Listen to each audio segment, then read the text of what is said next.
આ વાત સરદાર ભણતા હતા ત્યારની છે. એક શિક્ષક એવા હતા કે ભણાવવાને બદલે બીજા શિક્ષકો જોડે વાતો કરતા હતા. તો એક વિદ્યાર્થીએ કંઈ પૂછ્યું ને તો એમણે સજા કરી કે તું આટલા પાડા લખી લાવજે. તો સરદારે કહ્યું કે આમાં તો તમારો વાંક હતો, તમે ભણાવવાને બદલે શિક્ષકો સાથે વાતો કરતા હતા.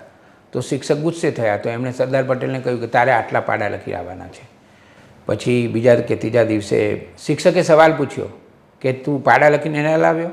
તો સરદારે જવાબ આપ્યો કે હું પાડા લઈને આવ્યો હતો, પણ એક પાડો બહુ માથાભારે હતો, એણે એટલી બધી ધમાલ કરી કે બધા પાડા જતા રહ્યા. જે લોકોને ખબર ના હોય એ લોકોને કહી દેવાનું કે પાડા એટલે આંખ લખવાના, એને પહેલાં પાડા કહેવામાં આવતા હતા.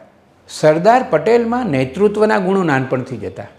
એકવાર એવું થયું કે એમના એક જે મનપસંદ શિક્ષક હતા ને એ એક ચૂંટણીમાં ઊભા રહ્યા.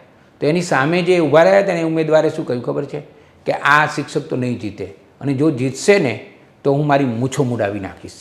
હવે થયું એવું કે એ સરદારના જે મનપસંદ શિક્ષક હતા એ તો જીતી ગયા.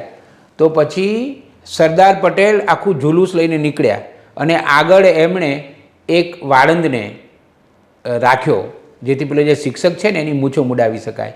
અને પછી એમના ઘરે જઈને એમણે બૂમા બૂમ કરી, પણ પેલા જે ઉમેદવાર હતા ને જેમણે શેખી મારી હતી ને કે હું મારી મૂછો મુડાવી દઈશ, એ ભાઈ બહાર આવ્યા જ નહીં.